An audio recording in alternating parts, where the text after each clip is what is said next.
नमस्कार,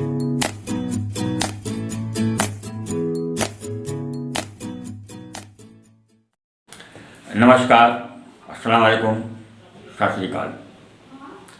मैं हूं वीरेंद्र चौधरी और न्यू इंडिया न्यूज़ में आपका स्वागत है। दोस्तों, देवबंद के पास एक गांव पड़ता है बनेड़ा और वहाँ के रहने वाले हैं राव मुशर्रफ अली। वो अक्सर भारत माता की जय, वंदे मातरम और श्री राम के नारे लगाते रहे हैं। उनका ये कहना है कि मेरा गोत्र पुंडीर है और मेरे जो पूर्वज थे वो भगवान श्री राम थे, उनका गोत्र भी पुंडीर है। श्री राम के नारे लगाने पर पहले तो देवबंद से उन्हें धमकाया गया, फिर दिल्ली के मौलाना ने उन्हें धमकाया। अब एक और धमकी उन्हें बिहार से आई है। लगभग 15 मिनट की बातचीत है, आप दोनों की बात सुनें। राव मुशर्रफ का कहना है कि जितने भी पूर्वज हुए हैं, चाहे वो अल्लाह के नबी हों या हिंदू धर्म के, सनातन धर्म के देवी देवता हों, मैं सभी का सम्मान करता हूँ, सभी हमारे पूर्वज हैं। लेकिन मौलाना का ये कहना था कि आप अगर श्री राम के नारे लगाते हो तो आपको ये दाढ़ी कटवा लेनी चाहिए और हिंदू बन जाना चाहिए। उनका ये कहना है कि मेरे पूर्वज 300 साल पहले जो मेरे पूर्वज थे वो हिंदू थे और जितने भी भारतीय मुसलमान हैं ये सभी लोग पहले हिंदू थे। और इन बातों को लेकर जब उनमें बहस छिड़ी तो पूरी बहस सुनिए आप और देखें कौन जीता। जी जी मुशर्रफ साहब। जी, कौन साहब बोल रहे हैं? जी मैं बिहार से बात कर रहा हूँ। आप भाग क्यों हैं सर? जी, मैंने फोन किया था, अभी आप फोन कट कर दिए। आप कौन बोल रहे हैं भाई साहब? पहले आप परिचय दीजिए अपना, पहले आप परिचय दीजिए। आज शिष्टाचार में बात करिए, मैं बात करूंगा ऐसा नहीं है। आप आराम से बात करिए। संवैधानिक तरीके से मैं बात कर रहा हूँ, कोई वायलेंस वाली बात नहीं कर रहा हूँ। अपना परिचय दीजिए, पहले आप अपना परिचय दीजिए। मेरा नाम मोहम्मद तौफीक है जी। मैं MIM पार्टी का सोशल मीडिया वर्कर हूँ। अच्छा जी, जी। बिहार के सीमांचल से। जी, बिहार के सीमांचल से हूँ मैं। अच्छा, बिहार से हैं आप? जी जी, अमौर विधानसभा जनाब अख्तरुल ईमान के एरिया से बात कर रहा हूँ। जी जी, हुक्म करें आप, हुक्म करें। जी बताइए। जी, आपने फरमाया कि जय श्री राम को लगाना चाहिए मुसलमानों को। जी, मतलब क्या है? नहीं आपने कहा। हाँ, कहाँ कहा? एक रिकॉर्डिंग में बात हो रही थी आपसे किसी मौलाना साहब से। अच्छा अच्छा, मौलाना साहब ने हमें फोन किया था जी कि आप जय श्री राम के नारे क्यों लगाते हो और क्यों लगवाते हो। तो इसमें कोई हर्ज की बात नहीं है। किसी को कोई दिक्कत हो तो वो ना लगाए, उसमें कोई ऐसी कोई बात नहीं है। आपने किसी को फोकस नहीं किया, प्रेशर नहीं डाला, मैं इस बात को मानता हूँ। जी जी, लेकिन जान सकता हूँ कि आप अपने आप को मुसलमान मानते हैं या सनातन धर्म वाले मानते हैं? नहीं, मैं मुस्लिम हूँ। लेकिन सर, इसमें तो हमारे मजहब इस्लाम में अगर मुसलमान मानते हैं तो आप तो मुसलमान रहे नहीं। क्यों नहीं रहे? क्योंकि अल्लाह को एक मानना ही मुसलमान की अलामत है। नहीं, श्री राम जो है वो एक पुरुषोत्तम हुए और सुनिए सर, बता रहा हूँ जी, एक महापुरुष हुए हैं, यानी कि उत्तम पुरुष हुए हैं। जी सर, मैं सुन चुका हूँ इस बात को। जी जी, मैं ये पूछ रहा हूँ। और मेरी बात सुनिए, मुझे तो बोलने दी। वही मौलाना वो जो फोन कर रहे थे पहले, उनका क्या नाम, साजिद रशीद, वो एक तरफा बोल रहे थे, मुझे तो बोलने दिया ही नहीं उन्होंने। वो तो ऐसे बोल रहे थे जैसे टेप रिकॉर्ड बज रहा हो। बोलिए सर। हाँ, ऐसा है। देखिए, श्री राम पहले आए यहाँ पे दुनिया में, ये इस्लाम आया। जी, ये बताइए आप। जी, श्री राम पहले आए ना? जी जी जी, हाँ। तो मौलाना कह रहा है कि हम सिर्फ जो है वो मोहम्मद साहब को जो है वो आदर्श मान सकते हैं, इसके अलावा किसी को आदर्श नहीं मान सकते। उनका कहना ये है। अच्छा जी। यही तो कहना है ना उनका, रिकॉर्डिंग में जो आपने सुना होगा। हम्म। तो उनका ये भी कहना है कि श्री राम के वंशज अब इस दुनिया में नहीं है, जनक कितने आए, कितने गए, कितने मरे, कितने गले। तो इसका मतलब एक तो उन्होंने श्री राम जी का अपमान किया है कह करके। तो जी। जब श्री राम जी के वंशज नहीं है तो आज श्री राम के नारे पूरे देश में क्यों लगाए जा रहे हैं? देखिए सर, मैं ये कह रहा हूँ जी कि आप बिल्कुल जय श्री राम का नारा लगाइए, जी, मैं जी। आपको कोई फोकस नहीं करता। जी जी लेकिन आप एक तरफ जय श्री राम का नारा लगाकर आप कहेंगे मैं मुसलमान हूँ, तो मैं इस बात को नहीं मानता। इसलिए कि सबसे पहले आपको ये जानना पड़ेगा कि जय श्री राम का मतलब क्या है। जी। जय का मतलब होता है पूजा करना। जय का मतलब है उगना। नहीं, जय का मतलब पूजा करना। आप जय का मतलब सुनिए, नहीं, बात सुनिए। जय का मतलब है उगना, जैसे सूरज उगता है ना, सुबह देखते हो आप। जी जी जी। हाँ, ऐसे है इसका जय का मतलब ये है।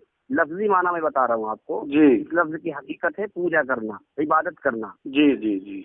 और जय श्री राम का मतलब है राम का आप पूजा कर रहे हैं, और मुसलमान का काम सिर्फ अल्लाह की पूजा करना है, अल्लाह की इबादत करना है। तो कैसे तस्लीम किया जाए कि आप मुसलमान हैं, क्योंकि आप अल्लाह के सिवा दूसरे को भी ताज़ीम कर रहे हैं, खुदा मान रहे हैं। हाँ, जय कर रहे हैं। ऐसा है ना। देखिए, मुसलमान अल्लाह कहते हैं और हिंदू क्या कहते हैं? ईश्वर भगवान है जी। यही तो फर्क है ना। पूजा सब उसी की कर रहे हैं, सब ईश्वर की पूजा कर रहे हैं। सिर्फ तरीका मेरी बात सुनिए, तरीका अलग अलग है, नाम सब उसी का ले रहे हैं। और यहाँ पर जो है हिंदुस्तान के अंदर सबसे पहले जो है वो सनातन धर्म ही था। इस्लाम तो बाद में आया ना। इस्लाम, मेरी बात सुनिए, इस्लाम धर्म बाद में आया ना। यहाँ सब सनातन धर्म के मानने वाले थे। यहाँ मैं ये कह रहा हूँ जी, मैं ये कह रहा हूँ सनातन धर्म हो, सनातन धर्म हो, सुनिए सर, सनातन धर्म हो, एक मिनट सुनिए तो भाई साहब, बुद्ध हो, पारसी हो, सुनिए सर, सुनिए थोड़ी देर जी। मैं माजरत चाहता हूँ आपसे। जी जी जी सुनिए। तो जितने भी धर्म है ना हिंदुस्तान के अंदर हो या पूरी दुनिया में जी, तो हमारा इस्लाम ये सिखाता है सारे धर्मों की ताजीम करें। मैं सनातन धर्म की भी ताजीम करता हूँ, जी जी, इज्जत करता हूँ, उसके मानने वालों की भी इज्जत करता हूँ, आपकी भी इज्जत करूंगा, आपकी भी इज्जत करूंगा। लेकिन आप कहेंगे कि मैं किसी की कत्ल भी कर देंगे और आप कहेंगे नहीं कत्ल भी नहीं किया। तो इस तरह की बातें यहाँ पे देखिए सामने आ रही है कि आप एक तरफ तो दूसरे खुदा को ही मान रहे हैं, फिर कह रहे हैं आप मुसलमान हैं। तो ये आप मुसलमान, या तो फिर कहिए मुसलमान है तो अल्लाह को एक मानिए और जय श्री राम से तौबा करिए, तब मुसलमान तस्लीम किया जाएंगे। और या तो सनातन धर्म को मानते हैं तो पूरा मानिए। यानी एक तरफ बात करिए, दोनों तरफ बांटिए नहीं कौम को, उलझन पैदा मत करिए। इस तरह से फिरके बनते हैं और आपने कह लिया। मेरी भी बात सुनिए मौलाना। जी जी। आप मौलाना है या क्या? नहीं, मैं आम व्यक्ति हूँ, मैं अच्छा। सोशल मीडिया वर्कर हूँ। जी जी जी। देखिए, यहाँ पे मुसलमान नहीं थे हिंदुस्तान के अंदर जी। जितने भी मुसलमान थे तमाम मुसलमान अरब देशों में थे नहीं थे? अच्छा जी जी। यहाँ तो सब जो मुसलमान है हिंदुस्तान के अंदर वो कन्वर्ट मुसलमान है। अब जैसे वो भाई साहब बता रहे थे गुज्जर हैं, तो उनके बाप दादा भी पहले हिंदू ही थे। और हमारे भी, मैं मुस्लिम राजपूत हूँ, राजपूत विराज से ताल्लुक रखता हूँ, कुंडीर गोत्र है मेरा। तो हमारे बड़े भी जो थे वो बुजुर्ग वो हिंदू ही थे। हमारे पास सबूत है। हमारे पास हर 5 साल में राजस्थान से भाट आते हैं, वो हमें पूरी बात बता के जाते हैं कि आपके फला वहाँ से फला इस तरह है, फला इस तरह है। और कुल मिला के हमारे एक मिनट आपको बोलने का मौका दूं। तो हमारे बड़े जो थे वो हिंदू थे, बाप दादा ज्यादा पुरानी बात नहीं है, 300 साल पुरानी बात है। हमारे बड़े हिंदू थे। तो उनको किस हालात में, किस वजह से उन्होंने जो है वो धर्म परिवर्तन किया है, उनको जो है क्या जरूरत पेश आई होगी, उन्होंने जो है वो इस्लाम धर्म कबूल किया। तो एक मिनट हमारे खून में जो खून है वो सनातन धर्म का ही खून है। और आप भी जो है वो सनातन धर्म से ही ताल्लुक रखते हैं। आपके भी जो जिस्म में खून है वो भी आपके जिस्म में खून में जो है वो सनातन धर्म का ही है। बीज को पहचानिए, हमारी जड़ कहाँ से चली है, जड़ पहचानो। आप कौन सी बिरादरी से ताल्लुक रखते हैं? जी सर, मैं तो खान साहब हूँ। खान साहब हो? नहीं, खान में बहुत सारे लोग खान लिखते हैं ना। पठान है क्या आप? जी पठान। हाँ। तो अपने बीज को पहचानिए। अपनी जड़ को पहचानिए, हम कहाँ से चले हैं, समझ गए ना। तो आपकी जड़ भी तो कहीं ना कहीं मिल रही होगी, कहाँ से चले, आपके बड़े भी हिंदू ही होंगे।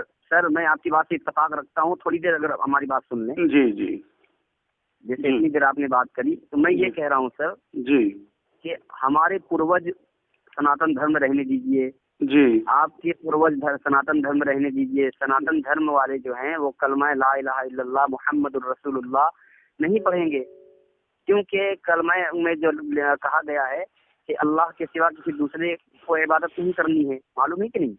कलमा का जो तर्जमा है। जी जी बताइए, आप बताते रहिए, सुन रहा हूँ मैं। किसी दूसरे खुदा की इबादत नहीं करनी है। मुहम्मदुर रसूलुल्लाह यानी मोहम्मद सल्लल्लाहु अलैहि वसल्लम अल्लाह के रसूल हैं, इस पर ईमान रखने वाले मुसलमान होते हैं जी।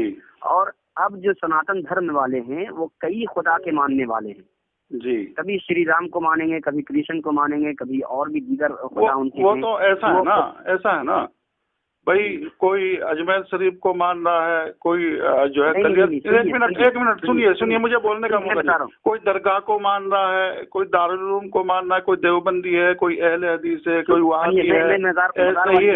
तो ऐसे ही है ना। एक मिनट मुझे बोलने का तो मौका दीजिए, मैं आपको जब बोलने का मौका दे रहा हूँ तो हाँ मैं बता रहा हूँ ना। तो ऐसे ही सभी हैं, कोई जो है वो दरगाह में माथा टेक रहा है, कोई दरगाह में माथा टेकने को मना कर रहा है, दारुल उलूम देवबंद मना करता है कि दरगाह में माथा नहीं टेको है। तो मैं समझता हूँ अगर वो जो है दरगाहों पर जाने को मना करते हैं तो वो मैं समझता हूँ कि वो बुजुर्गों का अपमान करते हैं और खुद चोरी छिपे से अंधेरे में दरगाहों पर जाते हैं, दारुल उलूम के जितने भी उलमा हैं। सबसे पहली बात ये है जी, जो शख्स मज़ारात दूसरे को रोकते हैं वो मज़ारों पे जाने पे और दरगाहों में जाने के लिए और खुद जाते हैं, तो ये बेवकूफ बनाने वाली बात है मौलानाओं की। और क्या है बताइए आप ही। मुशर्रफ साहब जी, मैं ये कह रहा हूँ जो शख्स मज़ारात में जी इस नियत से जाता हो कि ये मेरा खुदा है, जी, अजमेर वाले बाबा गरीब नवाज को कोई खुदा मान कर जाए तो ये कुफ्र है, मालूम है कि नहीं? जी जी कुफ्र है जी। अगर कोई मज़ार वाले बाबा को बुजुर्ग मानकर जाता है, अल्लाह का सच्चा वली मानकर जाता है, जैसा कि कुरान में जिक्र आया अल्लाह का। अब ये देखिए मेरी बात सुनिए, असली इस्लाम जो है वो असली इस्लाम तो बहुत बड़ी चीज है, और जो आज का इस्लाम जो लोगों ने चला रखा है ये मुल्लाओं का इस्लाम है, समझ गए नहीं? एक मिनट सुनिए अब ये मेरी बात सुनिए। ऐसा है, आप लोग जो हैं, आप आलिम तो है नहीं, आप अपने पे से बोल रहे हैं कि कुफ्र हो जाता है, ये हो जाता है। अब ये कहते हैं कोई बिंदी लगा लेता है तो कुफ्र हो जाता है, कोई होली में रंग लग जाता है वो काफिर हो जाता है, कोई जो है वो कटिंग करा लेती है महिला तो वो काफिर हो जाता है, कोई महिला ओढ़नी नहीं ओढ़ती, ओढ़ना नहीं ओढ़ती वो काफिर हो जाती है, कोई औरत जो है वो पैंट शर्ट पहन लाती है कहने के ये काफिर है। तो ऐसे काफिर थोड़ा ही होता है, ईमान इतना कमजोर थोड़ा ही ना है इन बातों से जो है कि कोई ये खा लेगा तो ये काफिर हो जाएगा, और ये जो है सुर्खी लगा लेगा होठों पर तो ये औरत सुर्खी लगा लेती है कि काफिर हो जाएगी, कभी उसमें सुअर की चर्बी बताते हैं, कभी कुछ बताते हैं। और जितने मौलाना यहाँ, मेरी बात सुनिए, जितने मौलाना यहाँ देवबंद के अंदर बैठे हैं, इनकी महिलाएं, इनकी औरतें सबसे ज्यादा जो है मेकअप का सामान बाजार से खरीद करके लाती हैं और दूसरों को मेकअप के लिए मना करते हैं, दूसरों को काफिर बता रहे हैं। ये कहाँ का तरीका है? ये सबसे महंगी सुर्खियाँ ये खरीदते हैं, आम आदमी पर कहाँ खरीदी जा रही? सबसे सस्ती सुर्खी खरीदता है वो, और महंगी सुर्खियाँ ये खरीद रही हैं। तो ये कहाँ का तरीका? अपने घर में तो ये समझाते नहीं, अपने घर में तो अमल नहीं है, दूसरों के लिए मसले अपना आप पीट रहे तसले, ये कहाँ का तरीका है? मैं बोल सकता हूँ? जी बताइए। जी सर, मैं ये कह रहा हूँ आपको जी कि आज के मुल्लाओं का पीछा छोड़िए, जी ठीक है जी। आप मुल्ला की बात करते हैं, मुल्ला की बीवी लगाती हैं, उनको कौन लगाते हैं मुझे नहीं मालूम। जी जी, नहीं मालूम क्यों नहीं है आपको? आपको मालूम क्यों नहीं है? आप मुसलमान नहीं हो, आप जानते नहीं हो, जाते नहीं हो मौलानाओं के घरों में, क्या आप ताल्लुक नहीं रखते हो? सर मेरी बात मुकम्मल नहीं हुई। हाँ ये कभी कहते हैं वो पजामा जो है वो टखनों से नीचे मत पहनो, ये जो है काफिर हो जाता है, ये हराम है। ये कहाँ लिखा है कुरान में? ऐसी बातें कहीं भी नहीं लिखे। सुर्खी लगाने से हराम हो जाता है, या सिर ढकना नहीं ढकेगा कोई जो है वो काफिर हो जाता है। ये सब बातें सब ये मुल्लाओं ने अपना बना रखी है बिला वजह। जी बताइए। आवाज कट रही है आपकी, साहब बोलिए। हाँ मैं बोल सकता हूँ अब? हाँ बोलिए। मैं ये बोल रहा हूँ सर, मेरी बात मुकम्मल होने दीजिए, सब्र से सुनिए थोड़ा सर। जी जी। मैं आपकी बातें बहुत देर से सुन रहा हूँ जी। आज के मुल्लाओं का पीछा छोड़िए, आज के मुल्लाओं को फॉलो मत करिए, ठीक है जी। लेकिन कुरान को आप मानते हैं? जी मानते हैं, मैं कुरान को मानता हूँ, गीता को भी मानता हूँ।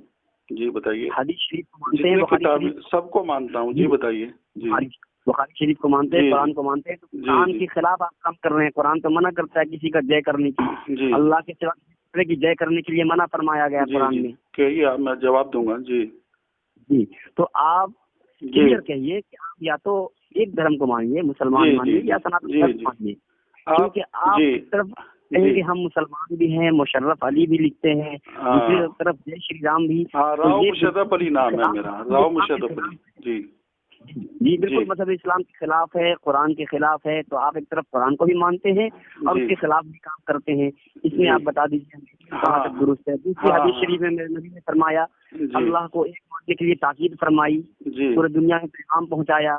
देखिए मेरे नबी के आने से पहले भी मक्का शरीफ में बुत परस्तों की पूजा की जाती थी, मालूम है ना? जी बुत परस्तों की पूजा की जाती थी। अब आप कहेंगे कि अबू जहल जो थे हुजूर सल्लल्लाहु अलैहि वसल्लम के चचा थे, उन्होंने भी बुत परस्ती नहीं छोड़ी। मेरे नबी ने पैगाम पहुंचाया कि ये मैं कहने वाला था, आप खुद ही कह रहे हैं। जी जी जी जी सनातन धर्म आप कहेंगे कि अबू जहल ने पूजा किया, तो मेरे नबी ने पैगाम पहुंचाया कि नहीं वो गलत है, आप इस्लाम को फॉलो करिए। तो आप अपने नबी को मानेंगे या अबू जहल के काम को मानेंगे, अबू जहल के अकीदे को मानेंगे? ये जवाब देना है आपको। दूसरी चीज ये कि इस तरह से जितने भी मतलब इस्लाम के जो खिलाफ जिन्होंने रहा है वो सनातन धर्म में पूजा करने वाले रहे हैं। नहीं सनातन धर्म क्यों तो किसी का खिलाफ नहीं है। सनातन धर्म तो सभी धर्मों का सम्मान करते हैं सनातन धर्म के लोग। मैं बता रहा हूँ आपको, मैं बता रहा हूँ। तो आप ये चीज को मान लीजिए, या तो आप अल्लाह को एक मानते हैं तो जय श्री राम से तौबा करना होगा, और या तो फिर जय श्री राम कहते हैं तो आप मतलब इस्लाम से आपका कोई ताल्लुक नहीं होगा। आप मेरी बात नहीं, आप आलिम नहीं है ना, आप नहीं ये कह सकते, आप ये फरमान नहीं जारी कर सकते, ये आप दबाव नहीं डाल सकते। और दबाव जो है, मेरी बात सुनो, दबाव जो है वो शैतान डालता है अपनी इबादत कराने। आप शैतान वाला काम कर रहे हैं। शैतान डालता है अपनी इबादत का, अपनी इबादत कराने का, अपनी इबादत करने का दबाव शैतान डालता है। वो दबाव डालने और आप ऊपर से आलिम नहीं, आप ये नहीं कह सकते। ये कहाँ लिखी हुई है ये बात? आपको मैं बता रहा हूँ कहाँ लिखा है। सबर रखिए। आप मेरी सुनिए, एक मिनट चुप होइए आप। अरे सुनिए तो, मेरी बात तो सुनिए। कुरान पे यकीन रखते हो आप? मैं वही पूछ रहा हूँ आपसे। मैं आपसे पूछ रहा हूँ कुरान पे यकीन रखते हो क्या? आप बोले जा रहे हैं वही टेप रिकॉर्ड की तरफ बज रहे हैं ना। सुनिए मेरी भी तो सुनिए ना। अरे मेरी बात सुनिए, अपने चेहरे से दाढ़ी को हटाइए। अरे मेरी बात सुनिए, मेरी बात सुनिए, नारा लगाइए, कृष्ण का नारा लगाइए। अरे मेरी बात सुनिए, मेरी बात सुनिए। लेकिन आप मतलब इस्लाम को इस तरह से बदनाम नहीं कर सकते। आप मेरी बात तो सुनिए, सुनने को तरह। अरे भाई आप तो जो है वो टेप रिकॉर्ड की तरह बज गए। आप कुरान पर यकीन रखते हैं?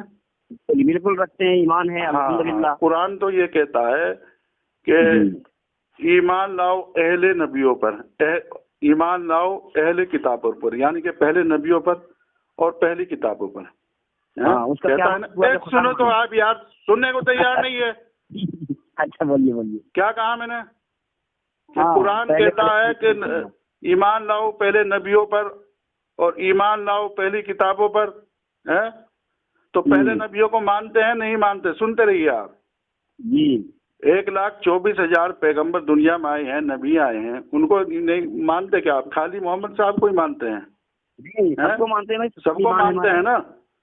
तो उनको भी तो मानना पड़ेगा ना। यदि आप खाली मोहम्मद को मानते हैं, आप हजरत मूसा को नहीं मानते, हजरत इब्राहिम को नहीं मानते, तो आप काफिर है। मैं इसका जवाब दूं? हाँ नहीं, मैं बता रहा हूँ, सुनिए जवाब पहले मुझे बोलने दीजिए। तो श्री राम भी एक नबी हो सकते हैं, तो उनको भी आपको मानना पड़ेगा।